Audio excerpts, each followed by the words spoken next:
que se obtienen como ustedes pueden ver muchas veces, esta es una barra de acero que está siendo sometida a tracción.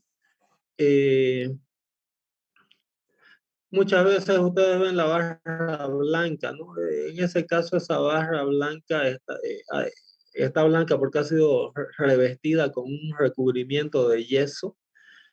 ¿Cuál es la finalidad de revestir en este tipo de ensayo con yeso, ¿no? El acero, que ahí se facilita tremendamente visualizar por dónde empieza a hacerse la constricción o el alargamiento de la barra, ¿no? Ya que empieza el yeso a fisurarse conforme la barra comienza a estirarse, ¿no? O alargarse. Y aquí ustedes tienen un gráfico típico, ¿no? Obtenido de este ensayo, donde ustedes pueden ver claramente, ¿no? La fase lineal elástica que comentábamos ayer y la fase no lineal o elástica, ¿no? Entonces aquí el programa le da, ¿no? La carga de fluencia. ¿Alguien recuerda el concepto que hablábamos ayer de tensión de fluencia?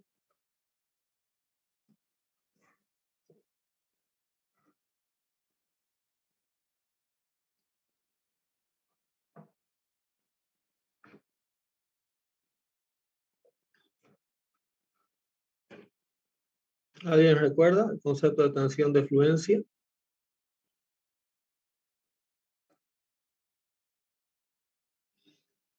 La tensión de fluencia es el punto límite, ¿no? A partir del cual las deformaciones ya no son recuperables. Entonces, a partir de este punto que está señalado aquí, si seguimos aumentando curvas, si seguimos, perdón, incrementando carga, ¿no? En la barra, si retiramos la carga, si bajamos la carga va a quedar una deformación residual, ¿no? Una vez que eh, sobrepasamos esta tensión de fluencia. Si ustedes se fijan, entre este punto y el punto de rotura, aquí se alcanza la rotura. ¿Por qué? Porque bruscamente, ¿no? La carga cae. Entonces este es el punto de rotura que se alcanza en el ensayo. Entonces a partir de aquí, cuando la carga cae bruscamente, significa que se lleva a la rotura de la barra, ¿no? Y si ustedes pueden ver, entre este punto de rotura y este punto de fluencia, tenemos un incremento de fuerza muy pequeño, ¿no? Pero entre el punto de fluencia y el punto de rotura, el alargamiento de la barra es considerable, ¿no? Entonces, este es el fenómeno de fluencia que una vez que pasamos, ¿no? El límite elástico de un material, ya con poco incremento de carga, el material se deforma enormemente. Y si retiramos la carga después de haber alcanzado la fluencia, siempre, por más que la carga vuelva a cero, siempre va a quedar una deformación residual, ¿no? Entonces, esas son las características que se obtienen de estos gráficos de curva de formación en materiales. ¿Ok?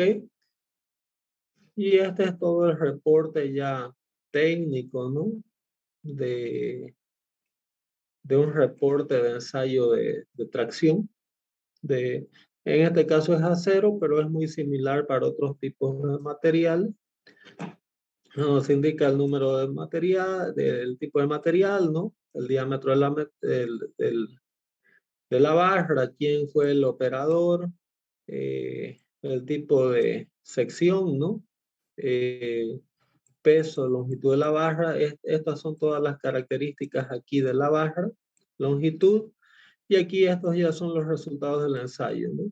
¿Cuál fue la deformación máxima con el que se llegó a la rotura? La fuerza máxima, la tensión máxima. Estos son datos de rotura, ¿no? Y aquí estos datos también son muy importantes porque nos indican el módulo elástico del material y la carga que me produce la fluencia del material.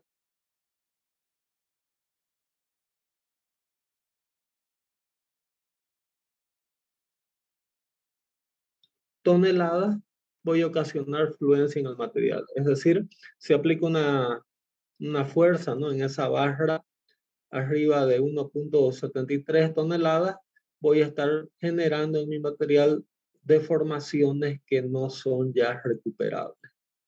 Si aplico una tensión, una fuerza, ¿no?, de 1.5 toneladas en mi material, estoy por debajo del límite elástico. Eso significa que las deformaciones que estoy generando en mi, las deformaciones que estoy generando en mi barra, una vez que es retirada la fuerza, van a desaparecer. Esa es la diferencia de cargas que quedan por debajo del límite elástico, me generan deformaciones que son recuperables. Cargas que están por encima del límite elástico me generan deformaciones que ya no son recuperables. No sé si quedó entendido. Si alguien tiene alguna duda o consulta al respecto de este gráfico.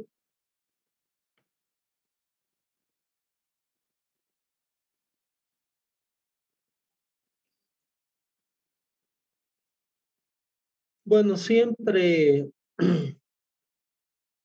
en los gráficos de tensión de formación hay siempre también un trecho que es no lineal al comienzo, como ustedes pueden ver aquí, ¿no? En esta recta, en este trazado color rojo inicial, es como una curva, ¿no? Entonces esa curva muchas veces es característico porque siempre hay un desplazamiento de ajuste, ¿no?, de las garras a la barra, ¿no? Entonces, generalmente se desprecia esta deformación y básicamente se trabaja con esta línea color azul, que es una pendiente recta, ¿no? Entonces son algunos pormenores de lo que son los ensayos de tracción. Y la idea del día miércoles es de que veamos, ¿no?, en laboratorio cómo se hace esta experiencia para complementar, digamos, ¿no?, todos estos conceptos o todos estos criterios que que estamos exponiendo los días de ayer y hoy. ¿Ok? No sé si alguien tiene alguna duda o pregunta hasta aquí.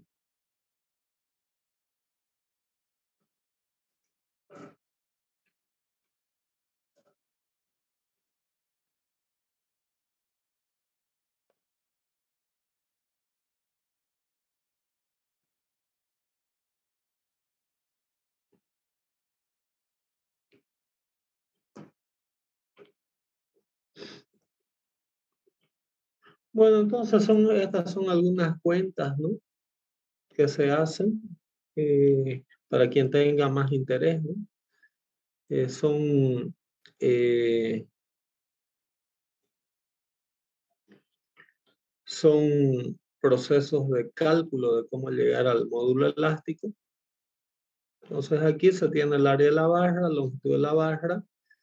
P1 es una carga, ¿no?, colocada sobre la recta, en este caso 0,59. P2 es la carga máxima.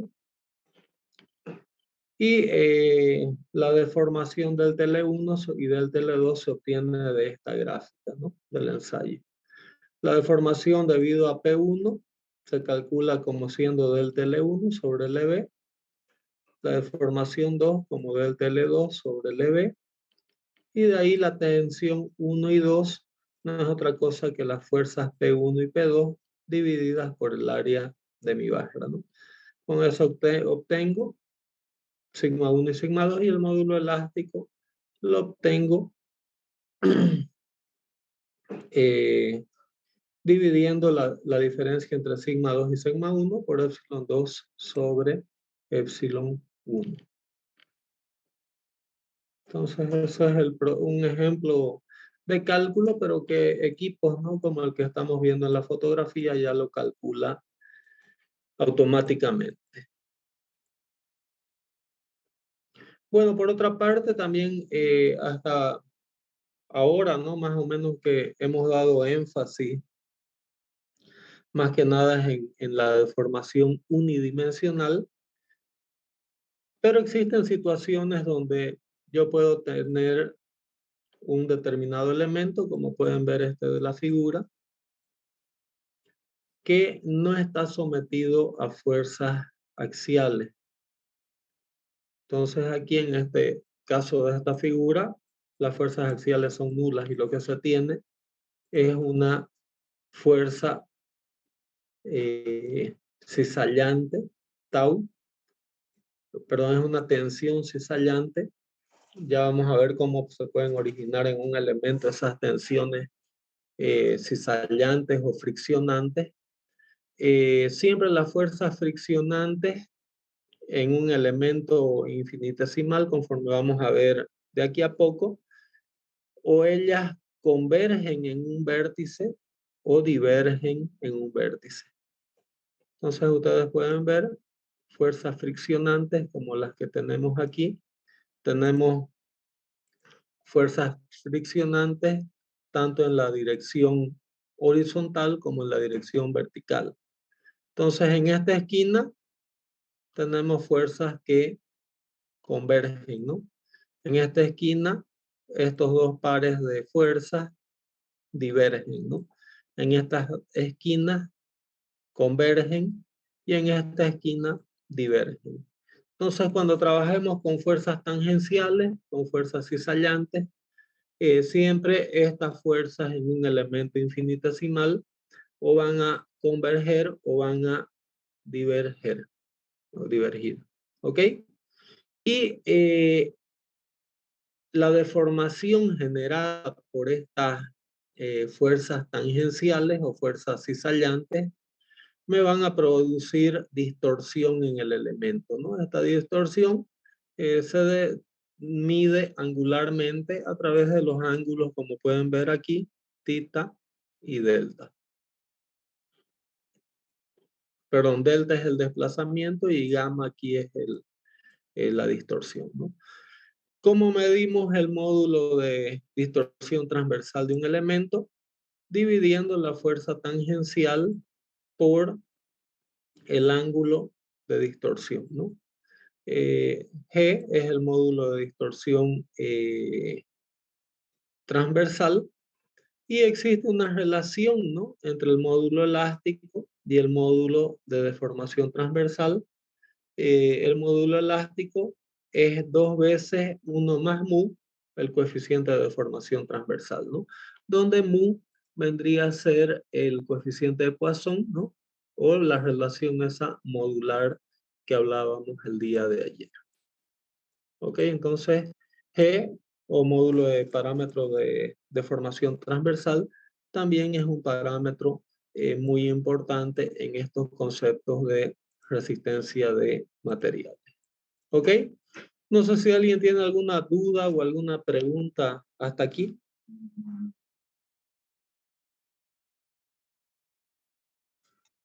No, ingeniero.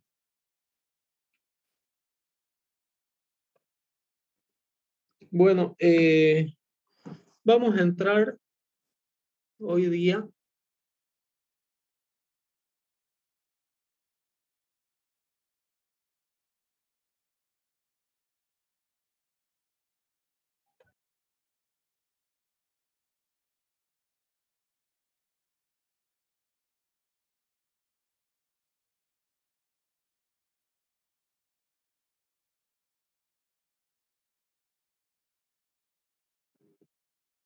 ¿Aló? Se cayó mi conexión. No sé si están escuchando. Escucha, Se escucha, ingeniero. ingeniero. Ok, voy a compartir nuevamente. Bueno, les estaba comentando que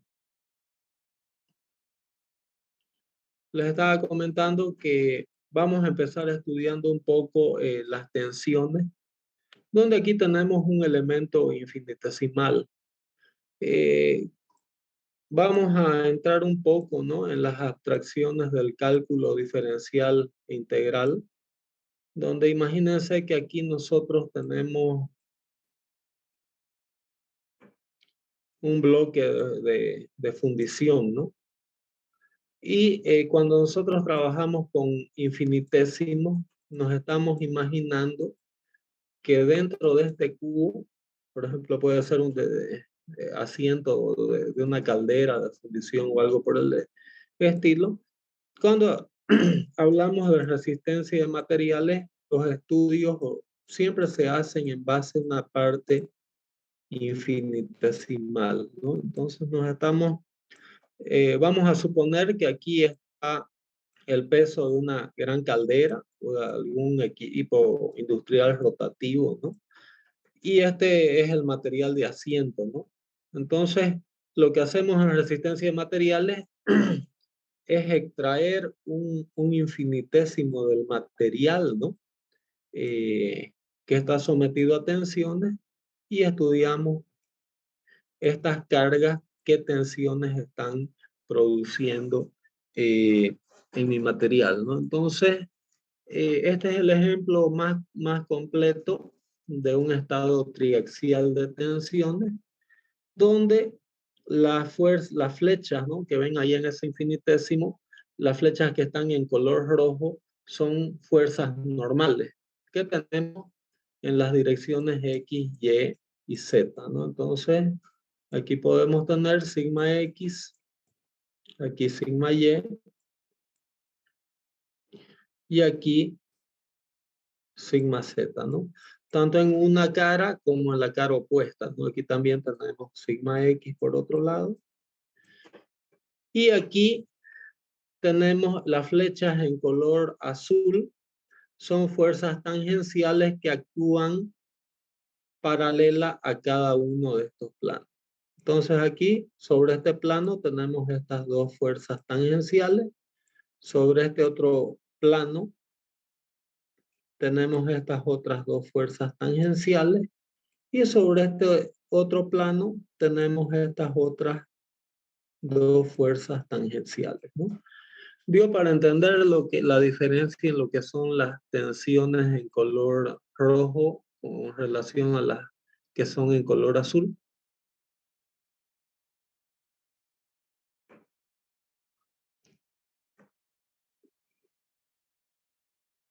Ingeniero. ¿Sí? Entonces, si aquí nosotros aplicamos, por ejemplo, un plano X, Y, Z,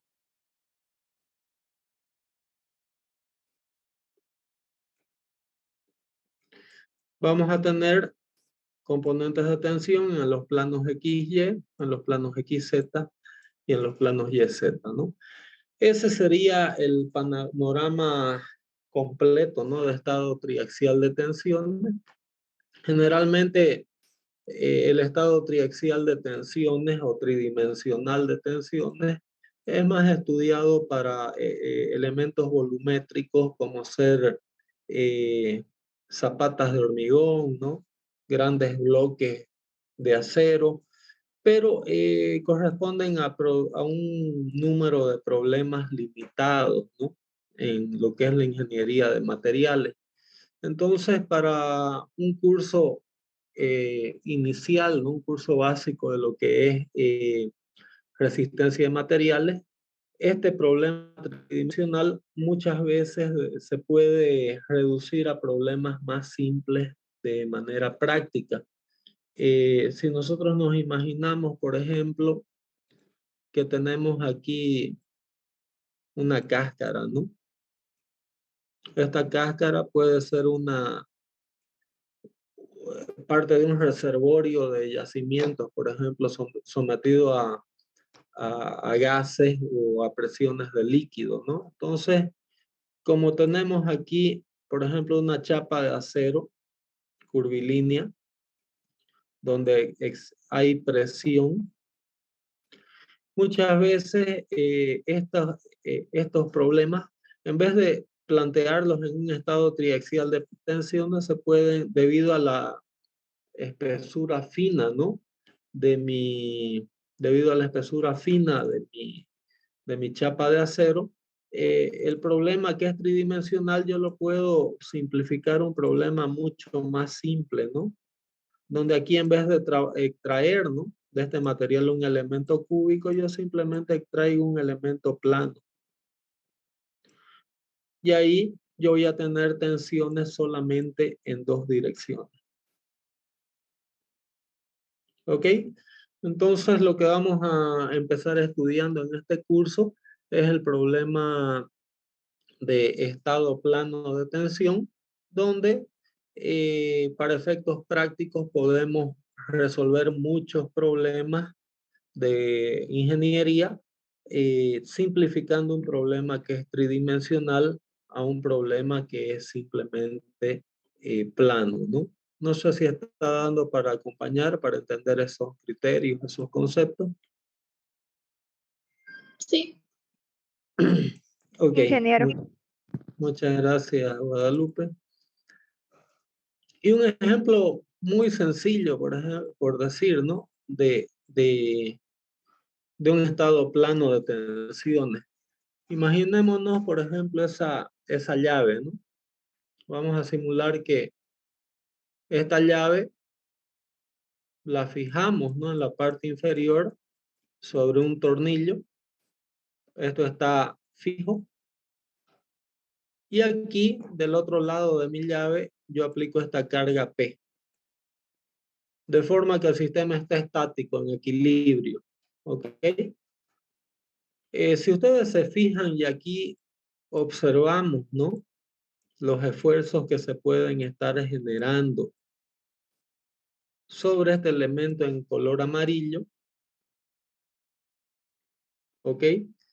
Si ustedes se fijan ahí en esa situación del problema, esta fuerza P, en realidad tiene dos componentes, ¿no? O se puede transformar vectorialmente mediante dos componentes.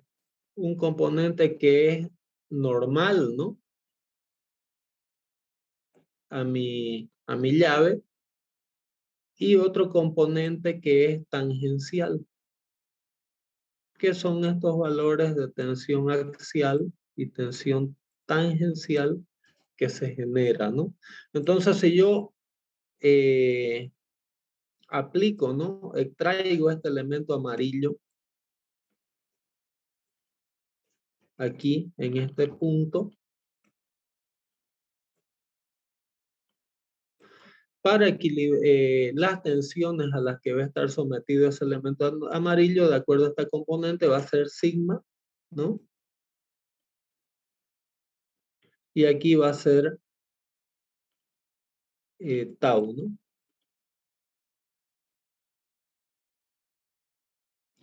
Y para que el elemento se encuentre en equilibrio, aquí del otro lado del elemento va a surgir otra tensión sigma, y aquí una tensión para abajo, tau. ¿Quedó entendido? Sí, ingeniero. Ok. Bueno, yo tengo que resolver algunos asuntos aquí de laboratorio. Entonces, voy a parar por aquí el día de hoy, pero quería dar otra clase de 40 minutos el día de mañana para que no nos atrasemos y cumplamos el cronograma. Entonces, mañana a 4 de la tarde vamos a hacer otra clase de 40 minutos donde vamos a seguir desarrollando estos conceptos de estado plano de tensión. ¿Ok? Está bien, ingeniero. Perfecto, Ingeniero. ingeniero. Ok, tienen la presentación, también ya vi que la subieron, y entonces el día de mañana ya vamos a desarrollar las ecuaciones de equilibrio lo que sería el estado plano de tensiones para que no nos atrasemos mucho. ¿Ok? Perfecto, ingeniero. Entonces,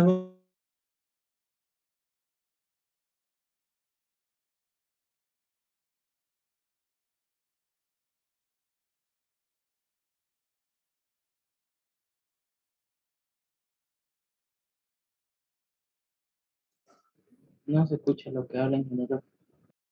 ¿aló? Se cortó por un momento, ingeniero. Ah, ya. No, diciendo solamente que vamos a retomar el día de mañana a las 4 de la tarde para que no nos atrasemos mucho. ¿Ok? Vamos a ver cómo desarrollamos las fórmulas teóricas del estado plano de tensiones y cómo resolvemos algún ejercicio práctico. ¿Ok? También vamos a hacer una clase que no va a ser muy pesada, va a ser 40 a 50 minutos. ¿Ok? Gracias por su atención y nos vemos el día de mañana, 4 de la tarde. Gracias. Ok, ingeniero. Perfecto, ingeniero, hasta mañana. Gracias, ingeniero. Hasta mañana. Gracias y hasta mañana.